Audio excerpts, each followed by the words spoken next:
Política, episódio 2. Ok, está bem.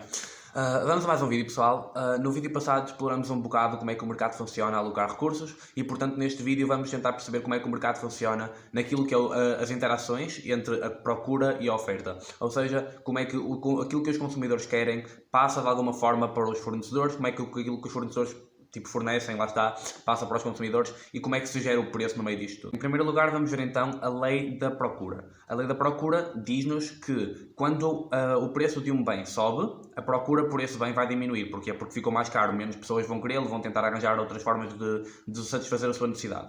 Por outro lado, quando um preço baixa, a procura vai aumentar. Porquê? Porque agora podem ter o mesmo bem que tinham antes por um preço menor. Depois, temos a lei da oferta, que nos diz que a quantidade oferecida de um bem diminui se o preço diminuir. Ou seja, se já não for tão lucrativo vender esse produto ou fornecer esse serviço, as empresas, os fornecedores vão tender a fornecê-lo menos. Por outro lado, se o preço aumentar, então a quantidade oferecida também vai aumentar, porque eles vão ver uma oportunidade de negócio, vão ver uma oportunidade de ter lucro e vão fazer mais disso, o que vai acabar por voltar a equilibrar o mercado. Há um conjunto de variáveis, um conjunto de fatores que podem afetar então a oferta e a procura. Por exemplo, o que é que pode afetar a procura? As preferências pessoais das pessoas, alterações no seu rendimento. Por exemplo, eu podia ter um certo nível de vida, podia comprar certos produtos, mas agora ou prefiro este, ou então tenho um salário mais baixo e portanto tenho que comprar outro, ou então recebi um aumento, já posso comprar outra coisa que prefiro.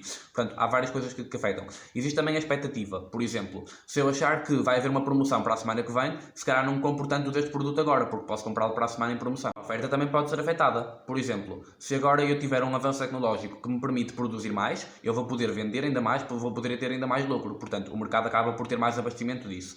Ou então posso, por exemplo, ver uma diminuição nos preços das sementes. Se as sementes ficam mais baratas, eu posso comprar mais sementes, posso produzir um campo maior, assumindo que tenho espaço para isso, e portanto posso vender mais também. Estas curvas, ambas afetadas, acabam por tentar chegar a um equilíbrio.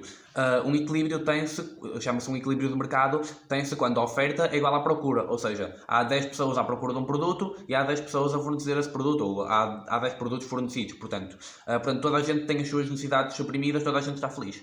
O que pode acontecer, porém, é que a curva e a oferta ainda não se equilibraram, ainda estão à procura de um equilíbrio, ou seja, existirem, por exemplo, 11 pessoas a querer pão, cada uma quer um pão, e só existem tipo 5 pães produzidos, aí não existe um equilíbrio, existe escassez, ou seja, existe escassez deste produto, existe escassez de pão. Por outro lado, pode haver o oposto, podem haver 4 pessoas a querer pão e podem ter sido produzidos 20 pães, aí temos excesso. Depois aprendemos que o Estado pode intervir na economia se achar que deve fazê-lo por alguma razão. Neste caso, nós demos o exemplo na aula de preços máximos, preços mínimos. Ou seja, o Estado pode estabelecer um preço máximo, por exemplo, para bens de primeira necessidade. Ok? Tipo pão, água, coisas mesmo urgentes. As pessoas precisam daquilo para sobreviver, mas os preços estão demasiado altos porque há pouca oferta. Houve um terremoto, não há bens a chegar aos supermercados da zona, então os preços estão a subir. O Estado aí pode aplicar um preço máximo, por exemplo, dizer, olha, estas refeições não podem subir acima de 20 euros, não podem subir acima de 10 euros, se quiserem. E, portanto, o objetivo é que as pessoas consigam comprar estes bens sem estarem a ficar pobres de um momento para o outro.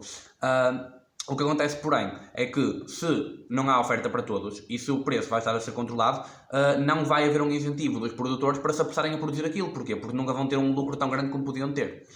Então, o que vai acontecer é que vai existir uma shortage, vai existir escassez, e existindo escassez, o que pode acontecer também é existir um mercado negro, ou seja, as pessoas que realmente querem vão tentar arranjar uma forma de comprar as máscaras, nem que seja a um preço mais caro. Por outro lado, o Estado pode também estabelecer um preço mínimo. Por exemplo, o salário mínimo é o preço mínimo do trabalho, o preço mínimo dos fatores de produção humanos.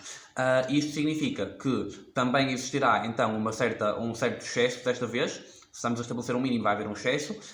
Neste caso chama-se desemprego, mas argumenta-se que vale a pena porque está a dar um nível mínimo de vida a estas pessoas. Pronto, depois há soluções também como o subsídio de desemprego para ajudar esse excesso. Pronto, depois voltamos às contas e aprendemos o que é a elasticidade. A elasticidade é a nossa forma de medir a resposta da alteração da quantidade procurada ou oferecida caso um dos seus determinantes altere. Ou seja, em português, quanto é que vai alterar o preço de um produto caso a sua quantidade oferecida se altere. Ou seja, agora há menos produção, quanto é que vai alterar o preço. Os cálculos em si são bastante simples. No primeiro quadro temos basicamente explicado com o que é cada variável e no segundo quadro é a mesma coisa, mas já sem a explicação.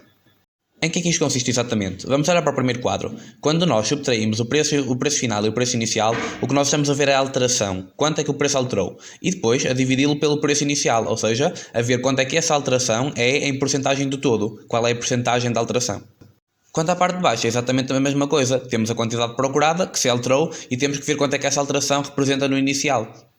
Importante também é saber que a elasticidade pode ser medida face ao ponto inicial, ou seja, preço inicial, quantidade inicial, como vem aí, ou então quanto ao ponto médio.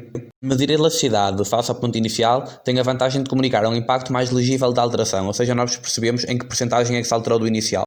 Por outro lado, medir quanto ao ponto médio tem uma vantagem que não é afetado por extremos. Imaginem que no momento em que fazemos a conta, o ponto inicial, o preço inicial era algo exagerado, era algo que por haver algum acidente tinha diminuído a oferta.